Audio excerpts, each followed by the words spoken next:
Sin el petróleo venezolano, los expertos que he consultado me dicen que Cuba tiene reservas para aproximadamente 45 días. Hay quien dice que menos que eso. Para nosotros como organización de derechos humanos, eso es fundamental, el tema de la exigencia de liberación inmediata de los presos políticos. Querríamos, es verdad que nosotros no somos parte de la negociación, pero querríamos que no fuera como una moneda de cambio. Han obtenido prebendas de Europa o de Estados Unidos en algún momento a cambio de soltar presos, pero al poco tiempo cogen presos a otros. Todos nos interesa que se le vayan desinflando los balones de oxígeno al régimen cubano. El turismo nunca ha tenido una mayor caída, los turistas ya cuando van no ven lo que les tratan de vender los operadores turísticos con la piña colada y el mojito, se encuentran con situaciones dantescas donde no pueden salir por la ciudad porque hay montañas de basura, donde su salud está amenazada porque hay mosquitos y hay plagas de chikungunya, de dengue, no pueden salir porque además por primera vez desde hace muchísimo tiempo la gente tiene miedo a salir y que le roben, porque ya hay también este tipo de criminalidad en las calles que antes estaba sostenida hacia los turistas. Si caen enfermos, la situación de salud, incluso para los propios turistas, es dantesca, es decir, se ha desinflado todo lo que es la parte turística. Si a eso le sumas también la parte de la falta de ayuda por parte de Venezuela o por parte de México, la situación puede caer en un declive inmenso, sobre todo para la población civil que ya no tiene dónde agarrarse. ¿Cómo afectaría realmente esto a la población civil? ¿Podría dar esto lugar, como yo decía antes de la pausa, a una mayor emigración o a una mayor inestabilidad? ¿O es algo que podría solucionarse como ese conato del 11 de julio? Bueno, la falta de voluntad política del régimen para hacer los cambios que hay que hacer o para aceptar un acuerdo como el que le está ofreciendo la administración de Estados Unidos, desde luego que puede empeorar la situación. Si hoy la extrema pobreza está en el 89%, puede superar el 90%. No hay ni un ámbito de la vida nacional de Cuba que funcione bien y todo eso podría empeorar todavía más. Por tanto, la situación es gravísima. Tú ponías el ejemplo del turismo. El año pasado entraron 2.1 millones de turistas a Cuba, pero a Dominicana entraron 11 millones de turistas. Es otra industria que está colapsada. Yo repito, la situación social y socioeconómica de Cuba va a empeorar hasta el punto de que va a llegar o ya está en un extremo humanitario. La situación de Cuba hoy es humanitaria, pero en las manos del régimen está que la situación de los cubanos mejore. Por eso ellos deben comenzar a trabajar. Ellos pueden reflexionar lo que quieran, pero la única solución para salir de la situación que vive hoy Cuba en este momento es iniciar una transición política. Sin el petróleo venezolano, ¿cuánto podría tardar Cuba en entrar en un colapso total de su sistema? Y, por cierto, ¿se podría dar esa negociación sin que el tema de los derechos humanos, de los presos políticos, sin exigir esos cambios en los derechos humanos estuvieran sobre la mesa, Yaxis? Bueno, para nosotros como organización de derechos humanos, eso es fundamental, el tema de la exigencia de liberación inmediata de los presos políticos. Y también querríamos, es verdad que nosotros no somos parte de la negociación, pero querríamos que no fuera como una moneda de cambio, que es lo que siempre ellos han hecho. Ellos han negociado, han obtenido prebendas de Europa o de Estados Unidos en algún momento a cambio de soltar presos, pero al poco tiempo cogen presos a otros. Por tanto, no puede verse como una moneda de cambio. Yo creo que ayer el embajador norteamericano en un medio lo decía, tienen que soltarlos porque es injusto y yo creo que eso es lo que hay que existir, lo que hay que insistir. Ahora, los derechos humanos, las reformas estructurales en derechos humanos, en materia de libertades, son fundamentales que se pongan en la mesa de cualquier negociación, porque eso en gran medida garantiza grados de que eso no va a regresar, que no van a volver a una situación como la que tienen actualmente. Entonces, pero claro, eso depende de la habilidad y de la firmeza de aquellas personas que están negociando y que están exigiéndole a ellos.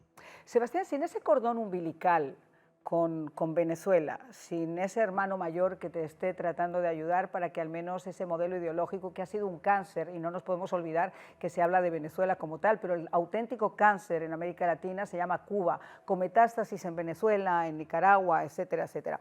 Nosotros veníamos desde hace mucho tiempo diciendo quizá el colapso real del chavismo en Venezuela pueda propiciar la caída de un régimen como el de Ortega en Nicaragua o como el castrismo en Cuba, por supuesto con tiempos prolongados. Pero ¿hasta qué punto ese régimen puede tener control social en una situación como esta si realmente se les apaga ese bombón, ese balón de oxígeno? Es muy difícil ejercer la represión a oscuras, en un país a oscuras. Ahora, no debemos subestimar la capacidad del régimen cubano para ejercer represión. Lo único que ha funcionado bien en ese régimen es precisamente la represión y el control político. Sin el petróleo venezolano, los expertos que he consultado me dicen que Cuba tiene reservas para aproximadamente 45 días. Hay quien dice que es menos que eso. Si con el petróleo venezolano Cuba tenía apagones de hasta 22 horas, sin ese petróleo probablemente sea muy difícil echar a andar la economía del país una vez que se apague completamente la próxima vez. Como dije al principio, me parece extraordinariamente difícil que cualquier régimen pueda sobrevivir semejante situación. Estamos hablando de una especie de huelga completa, absoluta e imparable de un país entero. Ahora, el régimen, específicamente las Fuerzas Armadas, tienen una reserva considerable de dinero que podrían emplear en la compra de petróleo en el mercado internacional, y eso les podría dar unos cuantos meses más de vida para ese proceso precisamente de negociación con Estados Unidos, que va a ser necesariamente un proceso largo, porque Estados Unidos tiene, y repito, que ser muy cauteloso a la hora de negociar con semejante régimen. Ahí no hay nadie en quien se pueda confiar hoy mismo, nadie. Fíjate que quería comentar con los dos. En el día de ayer en la radio se hizo una entrevista con un periodista español que ha dado varias exclusivas, una persona muy respetable, con grandes fuentes. Y él hizo unas declaraciones que a mí me resultaron ciertamente sorprendentes y quiero comentarlas con ustedes dos. Él aseguraba que tenía información precisa de que Estados Unidos protegió a Nicolás Maduro con esa operación en Venezuela después de que el propio Maduro, en una conversación telefónica con el presidente Trump, le hubiera expuesto el miedo que tenía a que fuera el régimen cubano quien quisiera acabar con él. El régimen cubano aparentemente estaba temeroso de que finalmente lo que ha ocurrido pudiera ocurrir y querían quitarse del medio a Nicolás Maduro. Lo tenían presionado con esos anillos de seguridad de los que no quedaron ninguno. Insisto, es una información de Alberto Castrillón, un periodista español, en el día de ayer. Voy a ver si puedo conseguir esas declaraciones, pedirlas a España para que ustedes también las escuchen. Pero ¿cómo ven ustedes esta posibilidad? A ver, yo he leído el comentario y me resulta muy interesante. Por una parte, el régimen cubano tenía un interés en proteger al líder del chavismo, Maduro, porque fue un líder escogido en gran parte por Fidel Castro personalmente y era el garante de la relación estratégica con Cuba, o sea, el garante de esos envíos regulares de petróleo. La misión de seguridad alrededor de Maduro tenía dos objetivos. El primero, proteger a Maduro de cualquier intento de asesinato interno en Venezuela. Y en segundo lugar, evitar que Maduro tomara una decisión sin contar con el régimen cubano. Exacto. Que pudiera dejar al garete al régimen cubano.